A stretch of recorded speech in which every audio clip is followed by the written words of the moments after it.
Bien, bonjour. Donc, moi, c'est Vincent Josse. Donc, je travaille ici au laboratoire Charles Fabry dans le groupe d'optique atomique. Et je vais vous présenter une expérience qu'on a montée en collaboration avec Valentin Volchkov, qui est ici, postdoctorant dans l'équipe, et qu'on a montée dans le cadre en fait, du Palais de la Découverte, où ils ont une stand, une manip, un chercheur. Et en particulier, cette année, vu que c'est l'année internationale de la lumière, cette expérience a été en fait financée par le DIM Nanocal de l'Île-de-France. Ici. Donc, il a financé une partie de l'expérience que vous voyez ici, que je vais décrire un petit peu plus tout à l'heure. Et vous avez aussi là cet écran pour vous familiariser avec les différents éléments. Vous pouvez regarder au cours de la séance. Donc, cette expérience, elle s'appelle En arrière toute. Et là, j'ai mis, avec le DIM Nanocal, ils avaient des sous, donc ils ont payé une illustratrice qui a fait plein de super dessins. Et en fait, on en a plein. N'hésitez pas à vous servir. Il y a des cartons dans les labos, on ne sait plus quoi en faire. Donc, voilà. Donc elle s'appelle rétrodiffusion cohérente des ondes dans le désordre. Alors pour des gens qui ne connaissent peut-être pas trop ce système-là, ça fait beaucoup de mots compliqués, rétrodiffusion, cohérence, onde et puis désordre. Donc on va commencer par quelques slides et après je viendrai sur la manip pour expliquer un petit peu ce qu'on fait. Donc tout d'abord, quelque chose pour déminer un petit peu, c'est pas si complexe que ça ce qu'on va regarder, c'est des choses finalement assez courantes qu'on peut voir dans plein de systèmes autour de nous. De la propagation d'ondes dans le désordre, finalement, un exemple le plus simple, c'est peut-être de regarder la propagation de la lumière, ici, qui arrive du soleil et qui va se balader dans un nuage. Un nuage, c'est quoi ? C'est une assemblée de gouttelettes en suspension, c'est un milieu complètement désordonné. Et la lumière, dedans, elle va se balader, puis elle va faire différents événements de diffusion.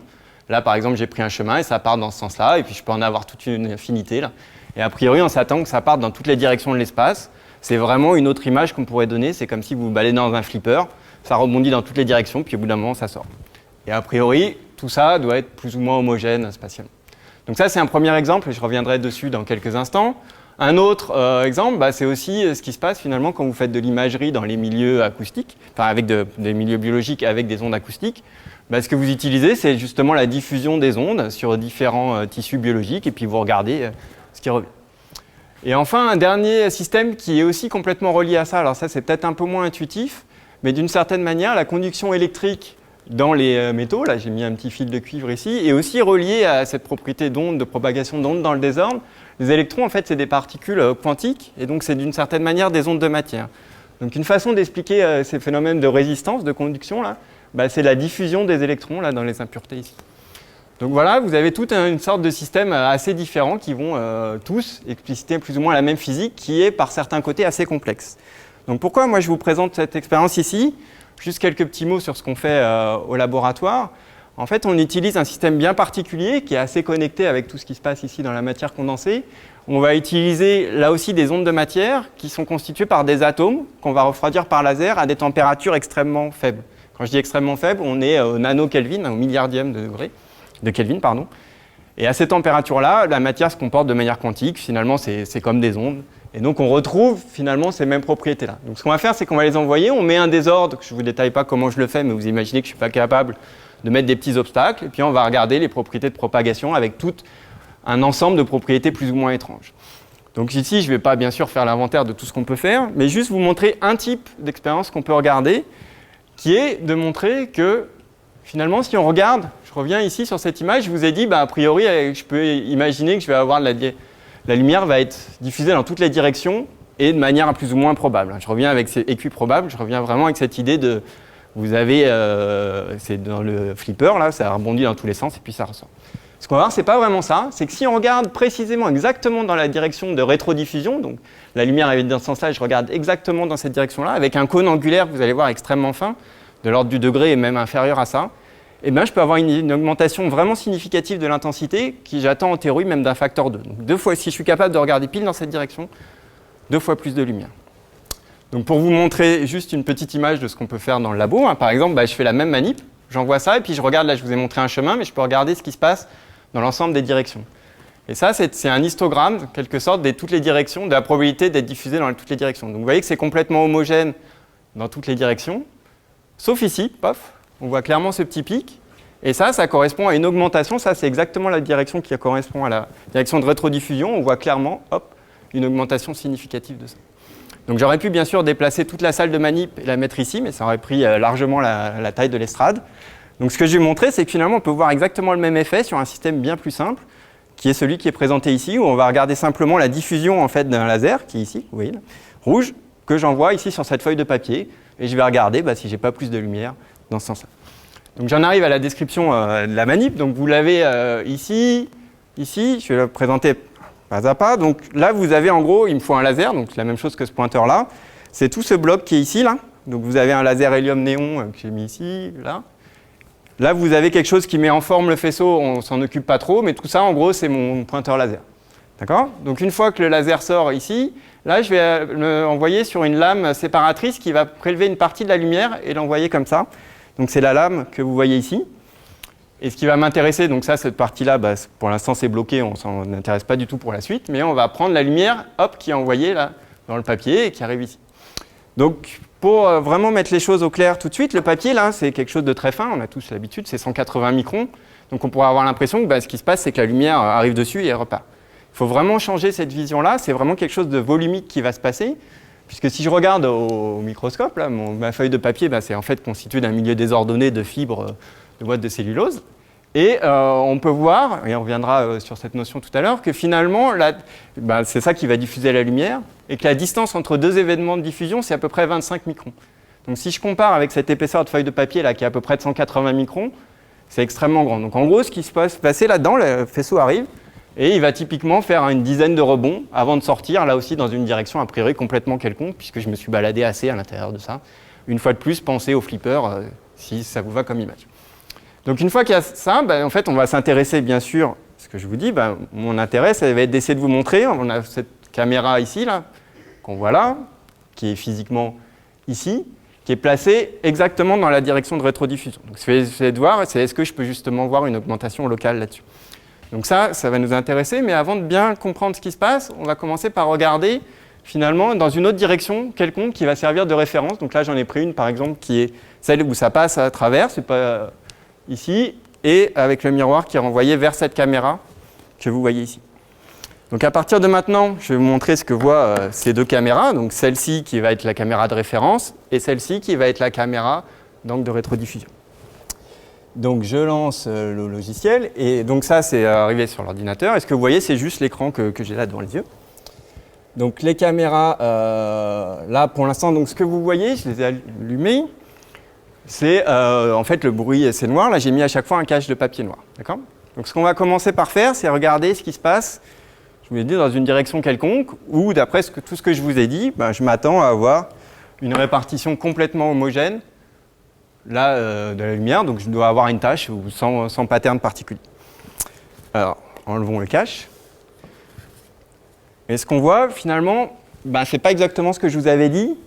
Ce n'est pas quelque chose de particulièrement homogène, c'est plutôt un gros bazar, une répartition de points lumineux et noirs, etc. Donc, on peut se demander qu'est-ce qui se passe là.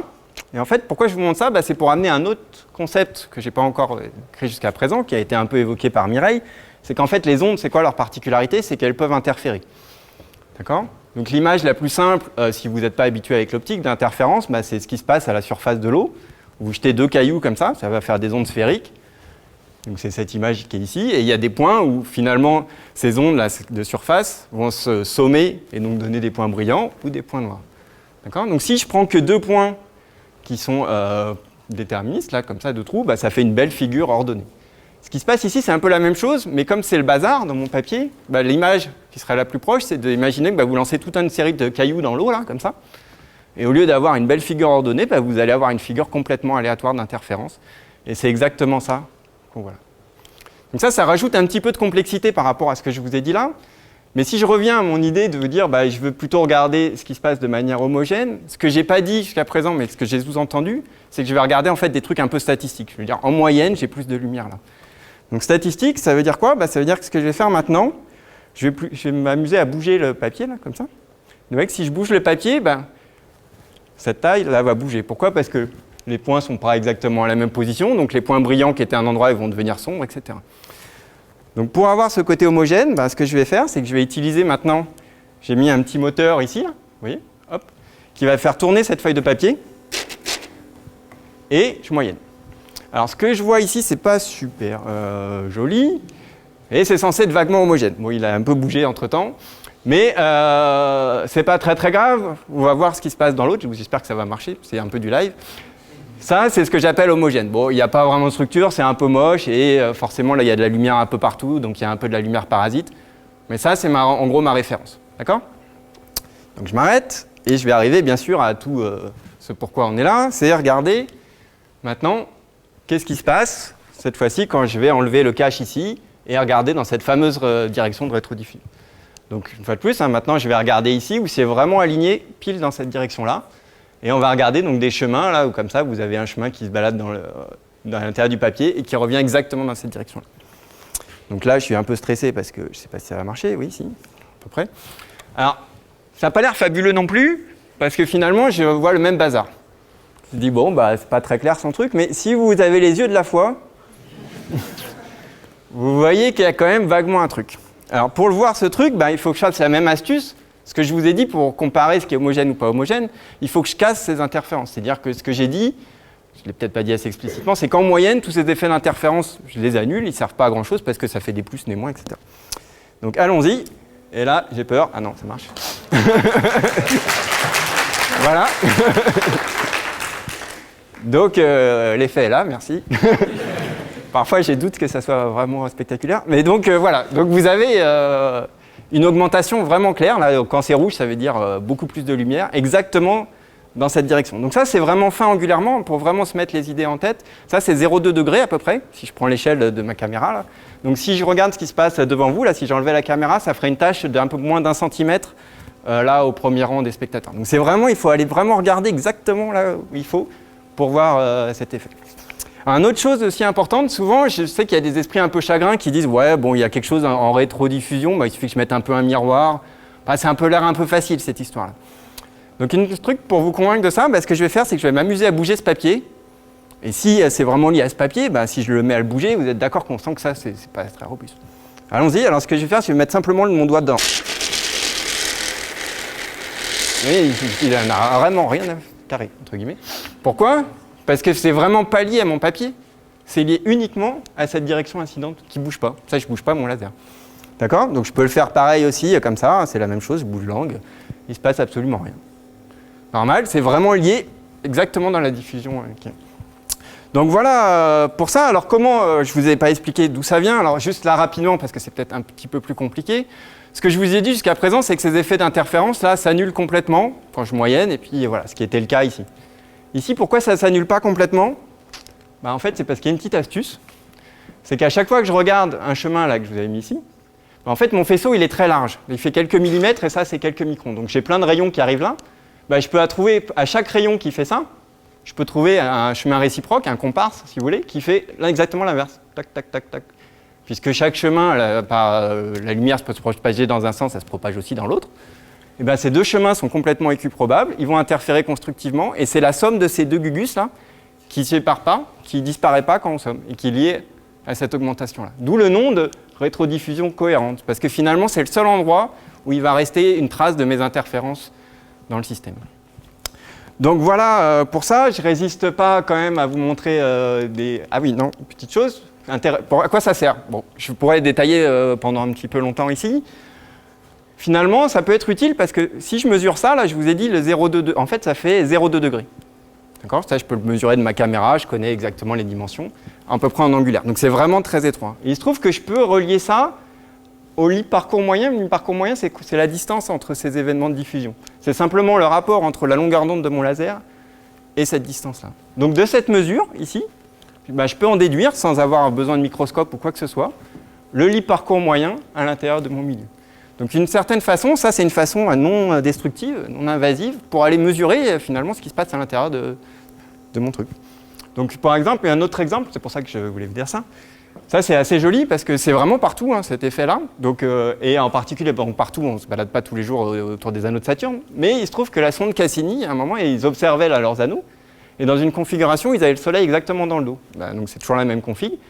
La lumière revient dans un cône, alors on ne voit pas grand-chose ici, mais vous devez me croire, c'est un cône très fin ici, mais qui est clairement observé sur ces systèmes-là. Et du coup, ils peuvent en déduire, si on regarde un peu les articles, finalement la taille des cristaux de glace qui est à l'intérieur de ces anneaux de Saturne.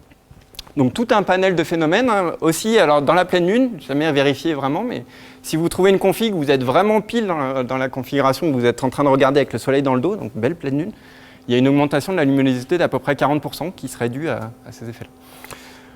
Voilà pour ça. Donc pour finir l'expérience en live, parce que c'est du live, hein, finalement je vous ai amené ici un verre de lait, parce qu'on peut faire ça dans tous les systèmes, et ça doit aussi marcher. Le lait, c'est quoi? Pourquoi c'est blanc? Ben, la lumière arrive, elle diffuse dans tous les sens, et on va essayer de voir ça. Donc je le pose là. Je m'arrange pour qu'il y ait pas pour que vous ne pensiez pas qu'il y ait une arnaque. Là, je décale un petit peu le fait, pour pas qu'il y ait de la réflexion spéculaire qui vienne. Alors vous voyez, c'est un petit peu moins joli, hein, bah, forcément, mais il est quand même là. Vous voyez, donc ça marche vraiment avec tous les trucs possibles et imaginables. Donc là, pourquoi et ce qui est marrant, c'est qu'on voit d'ailleurs que c'est au Moyen-Âge qui se crée un peu automatiquement parce que les particules là, de lait se baladent. Donc là, il a l'air un peu plus fin qu'avant. Si je fais ça, hop, vous voyez. Pourquoi? Bah parce qu'en fait, le lait, c'est quand même beaucoup plus dilué que le papier. Et donc ça, c'est lié au fait que la longueur de l'hypercourt moyen dedans, il est trop long. Et donc ça fait un angle qui est vraiment ridicule. Donc là, vous allez me croire sur parole, mais on le voit un peu avec les yeux de la foi encore.